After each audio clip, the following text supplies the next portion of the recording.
Hi everybody, I'm Corinne Blackstone and welcome to my craft room. I am super excited to have you here today, and before we get started, be sure to check out my Instagram listed down below. I would love to have you join me over there. We have so much fun. I post lots of really cool little reels and crafts that I don't necessarily show you here on YouTube. In today's tutorial, I'm going to show you how to make a fun lighted sign. This is so cute and so inexpensive, and it lights up. How fun is that? This is a super easy craft that you can do, and you just need a few supplies. So the first thing you're going to need is a wood round, and you can get that anywhere. I also used some stain. I used Minwax stain, which is one of my favorites. You're also going to want a sealant. I choose polyacrylic, and then some LED lights, hot glue, and vinyl. Now for this, we are going to be using a fun font duo from Creative Fabrica to make this sign. Creative Fabrica is a fantastic place to find fonts, designs, all sorts of great things. And if you are not a member over there, be sure to check out what they're offering for my followers. You're going to get 10 free downloads, and then you can sign up for just $9.99 a month after that. And I'm going to put a link down below for you so that you can check that out. It's such a good deal. I love my all access with Creative Fabrica. I find so many things there that are even on some other websites. And since it's included in my all access, it does not cost me any extra to get those items. Plus, they have so many fonts that you're never going to find the end of the font list. It is so many and it's so amazing, and I just love using them. This is a really fun one, so I'm going to show you how to use some of the extra glyphs as well. So let's go ahead and get started.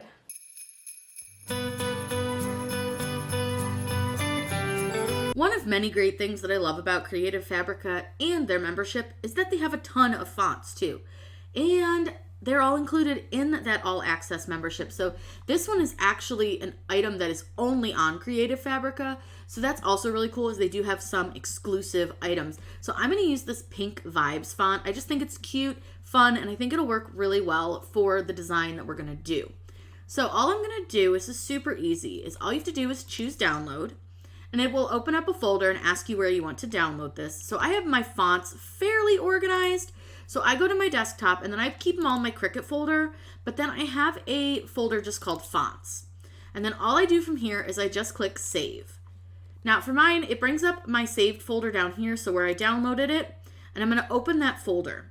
It's really important that you extract all from your folder, or you can't actually install the fonts. So click extract all, and then just simply click extract. It's going to open up the extracted folder, which you'll notice doesn't have the pink at the top. See how this says extract? This one doesn't. Go ahead and close that extracted folder. Now what you want to do is you want to install the open type font file. And I'm actually going to do 2 of them. So I'm going to click on the first one I want to install, which is the Sans, and then the regular Pink Vibes. I want to right click on them, and I want to click install for all users. I love being able to do it this way because you're able to install multiple fonts at once, and it's super simple. This is also going to allow you to use these fonts in Inkscape or Design Space. Lots of options, lots of places that you can use them by using that install for all users. So let's head over to Design Space so we can kind of set up our wording and get it sized for our design. One thing I want to make sure you know is that when you install a font, if your Cricut Design Space is already open, you're going to need to close it and reopen it. So I do try to install my fonts before I open Design Space. That way I can access them when I'm ready to. So for this, all we need to do is open up a text, and we are going to just type in the word Mary, hit enter, and type in the word bright. I'm going to use the same font for the words Mary and the word bright, but I'm going to use a different font for Anne because this is a font duo. So what I'm going to do is I'm going to go up here to where it says fonts, right under here, click on that drop down menu. I want to go to my system fonts, and then we know that the font was called Pink, so I'm just going to look up the word Pink and hit enter. You'll see we have Pink Vibes, and then we have Pink Vibes Sans. I want to use the Sans for the words Mary and the word bright, and then I'm going to use the script one for the word and.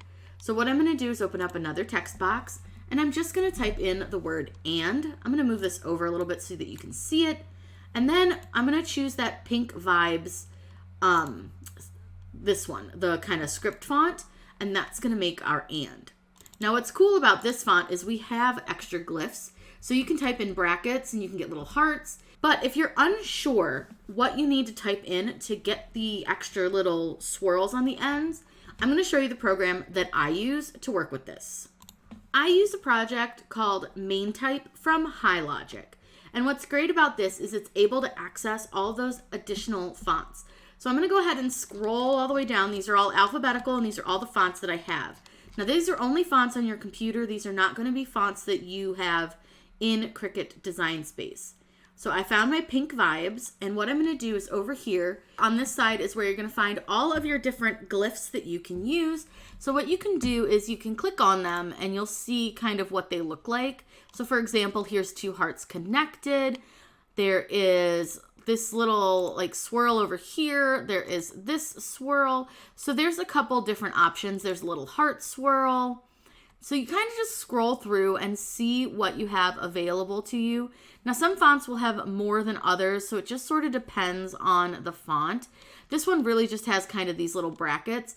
So what I'm going to use is this bracket right here, and we're going to use this on the front and the back of our image. Now, in order to do this, you can either use the bracket that they show here, or what I like to do is I'm just going to right click on it, copy it to the clipboard, and then head over to Design Space and we're going to paste it in. Over here in Design Space, you can just select that font, right click and click paste, and it should paste in your little swirl. You can do that on both ends, and now you have this cute little and it's a little bit fancier than it was. Now one thing I will note is that this doesn't touch as well as this one, so you might want to ungroup and kind of play with that spacing a little bit. So what I'm going to do is choose ungroup, and I just want to move this little swirly over just a tad. I don't need to move it over a lot, just enough that it's kind of behind the and. And then I can select my entire design and I can either unite it or weld it. Now remember, unite you can undo, weld you can't undo. So I'm going to go ahead and unite. That way it's all one piece and I can kind of play with it from there. Now we need to size this a little bit and play with it and figure out how we want it to look. So I'm going to make it a lot bigger just for my own sanity's sake. And then I'm going to do advanced and I'm going to ungroup this to lines. That way I can move the merry separate from the bright. Now this is just all about kind of spacing and how you want it to look. So I want the and to kind of be big, but I also don't want it huge. And I want to cut it in to the letters just a little bit. So that's kind of what I want it to do. And what I'm going to do here is I'm going to select everything and I'm going to center it all. So I'm going to take my align option and I just want to center it. I want to use the center horizontal option. Once I've chosen that, you'll see that everything moves a little bit, and that's pretty much how I want it to look. I think I want to move the and down just a little so that it's covering just a little more of the H. Now from here, I'm going to do a slight offset to this just to give it a little more like so it'll stand out. So what I'm going to do is I'm going to choose offset, and it may take a second for your offset to load, and if it does, just give it a moment. But I do want kind of a small offset. I don't want anything that's going to cut into the letters too much, so I am just going to reduce my offset to be fairly small. Now, I do like to just use the numbers over here to kind of play with it, and I think I want to go a little bit smaller than that. So again, just play with it and see what you like. Once you're happy with it, just click apply. Now, from here, I do want to slice the offset out of the words merry and bright. So for that fact, I need to select the words merry and bright because I need to make them one layer. You cannot slice out of items unless they're one layer. Now I want to make sure that I can slice out my offset. So you can do this a couple of different ways, but I'm going to take bright and merry. I'm going to go ahead and combine them, and I'm going to weld them. I'm probably not going to ever need to undo it, and it's pretty simple to redo if I mess something up. But it's important that you have just two layers when you're going to slice. So your first layer is going to be your merry and bright, which is your weld result. And then your second layer is going to be your offset. For this, I'm going to use the slice option. And it may take a second, but don't worry, it'll totally work. Then all you got to do is delete these extra parts of the slice result. And now you'll see that my and is cut out of my merry and bright just a little bit. I'm going to go ahead and just change the colors just so you can see kind of what this is going to look like a little bit more, just to give you an idea of the design. And you can see a little bit better how I planned the and to come out of the word. Now, you can really, again, play with this any way you want. If you want the and to cut out more, you can. If you want more different glyphs, you can use those. You can really do this however you want. It's up to you, but this is just kind of a way that you can work with these really fun designs and fonts and make them your own. Now, we do need to size this to fit on our sign. But the first thing that I'm always going to do before I really start messing with it is I'm going to save this, and I'm going to call it Merry and Bright sign. I always recommend doing saves, especially after you really get your design the way you want it. That way, if anything happens, you can come back and your design should be fine and ready to go. You may just have to do a few extra steps, but design space crashes a lot, so I do highly recommend using the save as often as you can remember to. For our Merry and Bright sign, I'm going to be using a 10-inch wood round from Hobby Lobby. So this is like the perfect little design. You can paint your sign, stain it, do whatever you want. I think we are going to stain ours so that I can show you a staining process because it's really fun, and then how to seal it. So the first thing that I want to do here to size it is I'm going to open up a shape, and I'm just going to open up a circle. This just really helps you visualize what you're doing and like how big you want something to be. To change the size of my circle, I just need to go up where it says size and just change this to a 10. Now, you can do a couple things with your circle. You could either leave it as a circle like this, or they have this feature where you can change it to what's called a guide. And that's basically like making your own template. So now I have this circle that is see-through. It's not going to cut. It's not going to print. It's not going to do anything. It's just there to help me size. So that's super helpful, but I do still need to send it to the back. So I'm going to right click on it and just send to back. That way it's behind my words, Merry and Bright.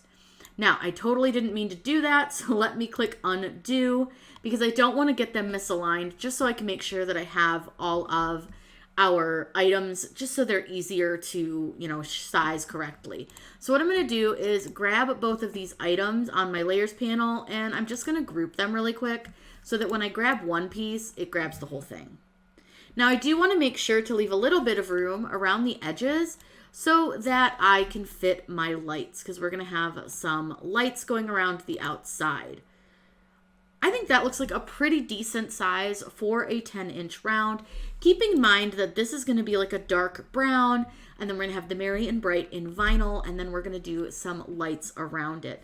Now you can add snowflakes, dots, whatever you might want to add to this if you did want to kind of change it up, make it a little bit more, fancy. It's really up to you. You can really embellish them, but I am definitely a believer in less is more. And that's just my kind of thing. I just really like something that is a little bit less busy. I like a more simple look. So it's really up to you and how you want to do it. There's no wrong way, so feel free to do whatever you want. So now that I'm happy with this, all I'm going to do is click Make It. Now I want you to note that there is just the Merry and Bright and the green. Notice the circle is not there. That's kind of the nice thing about the guides, is it just really gives you a little bit of something to kind of just help you really guide yourself and figure out your sizing. So it's super helpful, really easy to work with, and I just love having that as an option. Now we're going to cut these on StarCraft HD, and that just cuts on the regular vinyl setting. So let's head over to the machine and get ready to cut. We're going to be using this pretty red and this pretty green to cut out the Merry and Bright from our font from Creative Fabrica. So all I'm going to do is just line this up on my mat, and then I'm just going to press it down. Now my mat is not super sticky anymore. So what I like to do sometimes is I'll bring out my brayer, which is just this little roller on a handle, and I can just push this down a little bit better than I could with my hands. And it's great to have if you have a mat that isn't super sticky. Now I'm just cutting this on the regular vinyl setting, which is perfect for this vinyl. I love using this stuff. It's really great. And then the green is going to look so pretty with that red. Let's go ahead and get these both cut out and weeded, and then I'm going to show you how to stain the wood circle.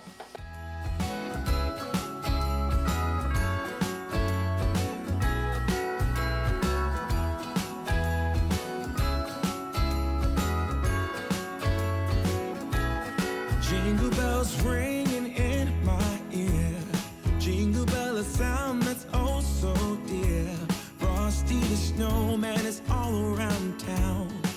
Watch out for reindeers are falling down.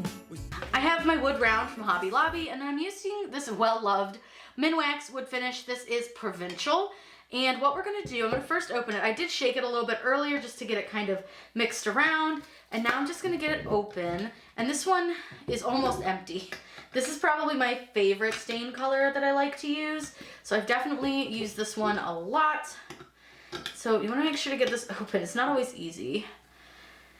And I'm just actually gonna use some scrap felt for this. So what's great is you can kind of use different fabrics and it gives you a little bit of a different look. So I'm gonna use some scrap felt, and all I wanna do is I'm gonna dip it in, and you'll see here that you just get a little on. You don't need to put a ton on to your felt piece. And then all I'm gonna do is go with the wood grain, and I'm just gonna kind of wipe the color, so the stain, onto the wood. Now, the good thing about felt is that it's really keeping my hands away from the stain. I hate getting stain on my hands, and the felt really helps with that, and it's pretty absorbent. So you can press pretty hard, and you're still gonna get quite a bit of stain out of your felt. You wanna stain the whole board, and you wanna try to go in as much of an order as like the wood grain. So my wood grain goes this direction, so I don't wanna be wiping like this. I wanna wipe up and down. And you wanna wipe all the way to the edge. So when you get kind of to a spot where you still need to keep your finger, I just sort of try to keep my hand kind of on the edge or up towards the top where the stain's already fairly dry. I also try to put something under my wood so that I don't get it all over my table surface, because stain will stain. So I do try to make sure that I have like a silicone mat or newspaper or like some scrap paper, something like that, just to keep the stain off of my table.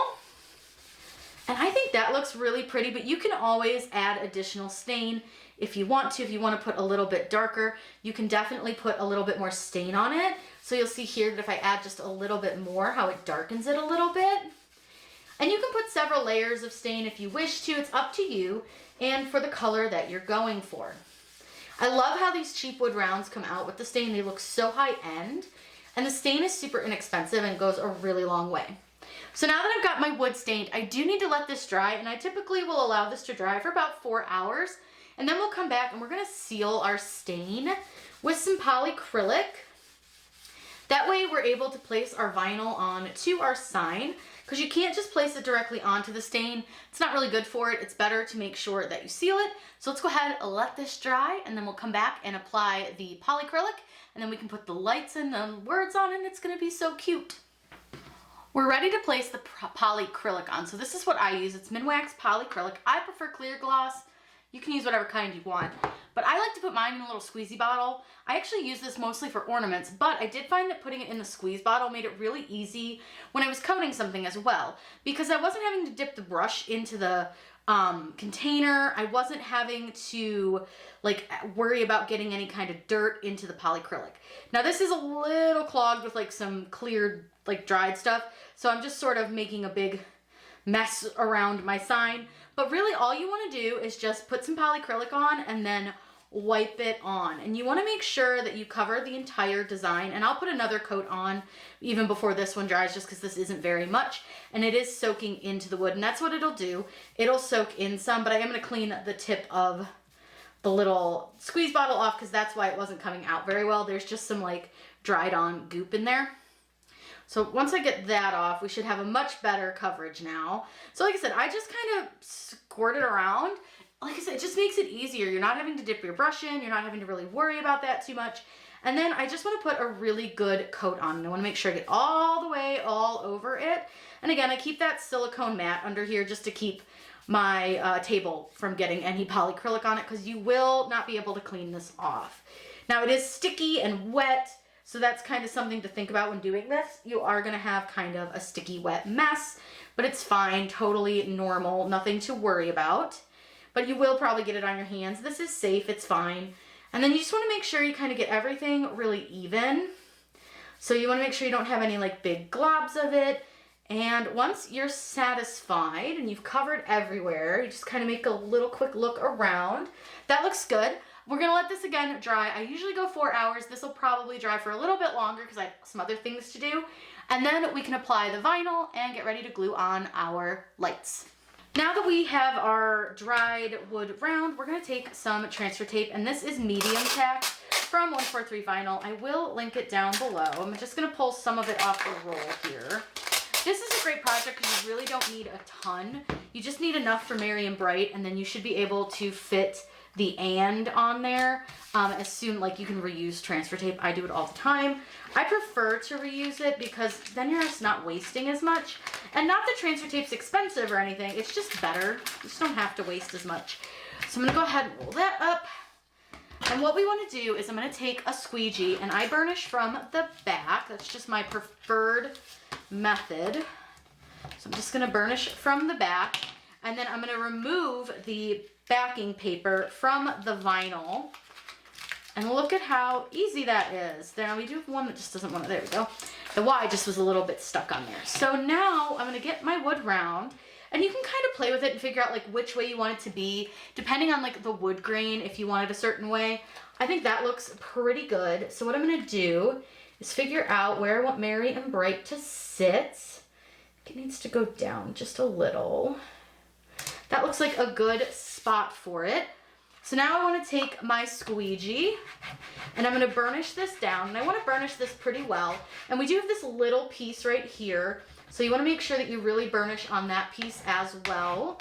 And then you burnish in all directions. So I just kind of try to go in a bunch of different directions, and I like to just do like one word first, and then I'll come through and do the other word. And you just give that a nice, good pressing.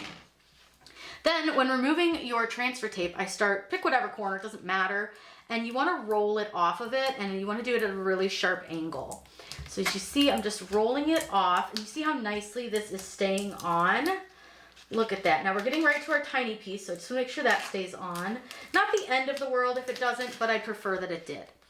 Now I'm going to use my same piece of transfer tape, and I'm just going to put it right here over the word "and," just like so. And you can trim off the excess if you want to. It's up to you. I will sometimes keep it, but I think for this one, just because it's a little curly, I'm going to go ahead and just take it all off. Then, same thing, I burnish from the back. So just give it a quick whoosh. And then I remove the backing from the design. And now for this, we can actually use a piece of parchment paper that will help us line up our "and" really, really well. So I just grab a piece of parchment paper. I always keep one on hand in my drawer just because, and I always have a big piece just because you never know when you're going to need a larger piece. Now I want to make sure it's facing the right way, so I hit it backwards. And what I'm going to do is, because I have this little top of the D that will go into the Merry, I'm just going to use that to kind of line everything up. Now what's nice about this is that because we're using this parchment paper method, we can really get an idea if it looks straight or not. And sometimes it's a little hard to see through. So depending on how you want to do it, you can either do it something like that, or like right here where I have this H and this Y that kind of go in right at the D for "and." It's like right here. I'm having a hard time getting it lined up with the H because it's coming too close to the H. So I just want to try to use both of those letters to kind of help me. That looks way better, much more even. So then you're not trying to stick your whole design down at once. It just really helps you so that you're not having to like try to even it all out at once. And then we'll just burnish this down. We'll pull this back, and look how cute.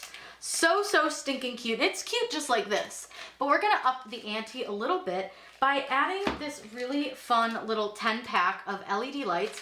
I got these at the Dollar Tree. They're so easy to work with. They're just these little lights. I'll pull them out of the package here, just so you can see. They're just a little tiny pack of lights, and you can get these, again, Dollar Tree, but you can get them at craft stores as well. And they just kind of come apart in this big rope. So it's a really fun way that we're going to add some lights to our wood round. I'm just going to glue the lights all around the circle. Now we are ready to put our lights on. So what I like to do is I find the first light and the last light, and that'll give me the center of the light strand because I'm psycho and I don't like when it's not fairly even. So I'm gonna use hot glue for this just because it like dries really quick. You could use pretty much anything, but hot glue for me is like my go-to when I want it to dry quickly. So you don't need a lot, just a little dab will do because you don't want a ton of glue everywhere.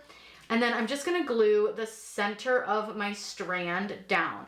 Now you're gonna need to hold it down for a moment or two just to allow the glue to kind of cool and solidify around your wire because you don't want it to come up. And you are gonna see the wire on this, but I think it actually looks really cute that way. It just sort of really makes it look like Christmas lights and it's super fun.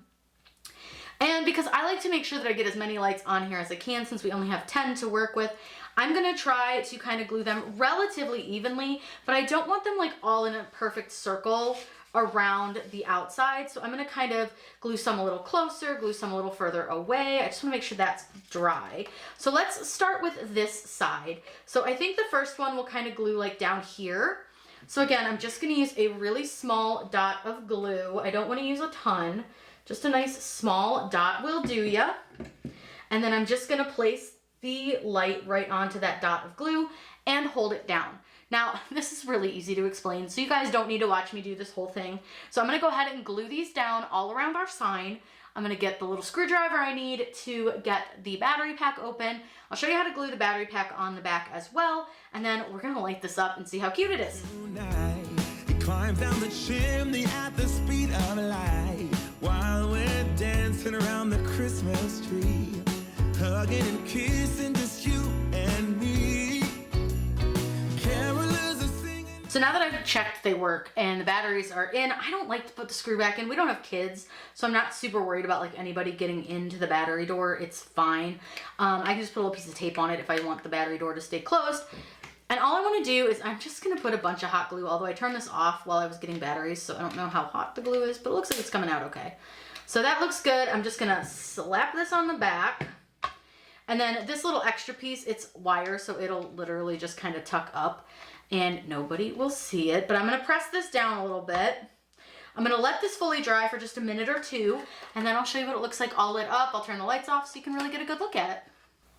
All right, I've let this dry. I'm gonna go ahead and turn it on, flip it over. I'm just gonna get this glob of hot melt glue strings off of it. Oh, it's super duper cute. Let me turn the lights off so that you guys can get a good look at how this looks on. It's so cute. I love it. Here it is, all finished. I love it. I think it's so cute, super fun. I think this is such an easy thing to do and really inexpensive. You can get the wood rounds from Hobby Lobby or really anywhere. I think I got 3 of these for like $4.99, but then they were on sale, so they were even cheaper. Obviously, the vinyl is pretty inexpensive. I'll link everything we used down below. And then I got the lights for $1 from the Dollar Tree. Actually, it was $1.25, but still a pretty inexpensive, easy craft. And then all you need to do is add a hanger to the back if you want to, or you can lean this somewhere. I'm gonna just add a ribbon to the back with some glue because I think it'll look fine. And look at how fun.